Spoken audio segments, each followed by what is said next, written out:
Today, I'd like to quickly discuss additional settings and their purpose. Additional settings are settings that control registry keys that can change core Commvault Cloud behaviors. They can change functions of Commvault processes like increasing timeouts or enabling specific functions. They also have the ability to modify Commvault database behaviors, such as being able to define whether an index database prefers a log restore over a checkpoint restore.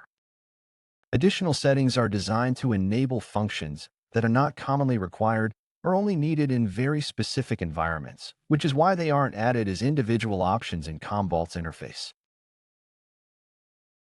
It's all well and good to know what an addition setting is, but how do you make sense of what you see? The first field is the name, also known as the identifier. This is a case-sensitive value to outline which setting you're creating. During creation, you can look up settings that are indexed in your ComCell already. Category is what determines which aspect of Commvault the setting is applied to. This is important because some settings exist for more than one category. Type determines what type of values to accept in the next field.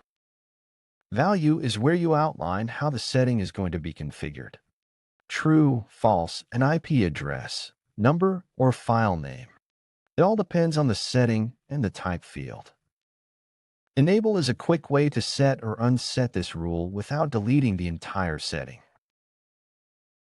If you have had ComCell Console experience, some terminology may look slightly different in the Command Center.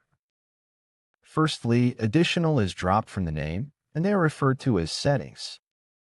Also, clients are known as servers and client groups are server groups.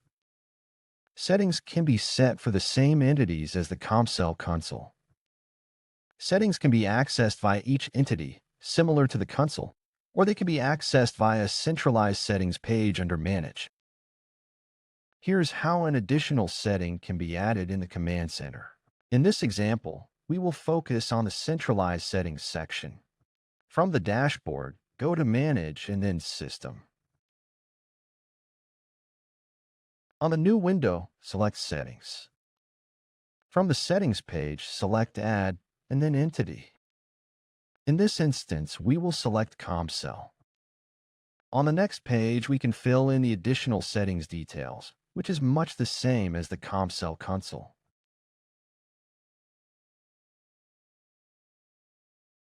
Once complete, check the Enable box and select Save.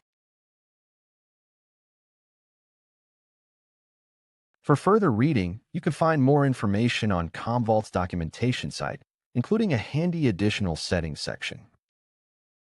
Thank you for watching.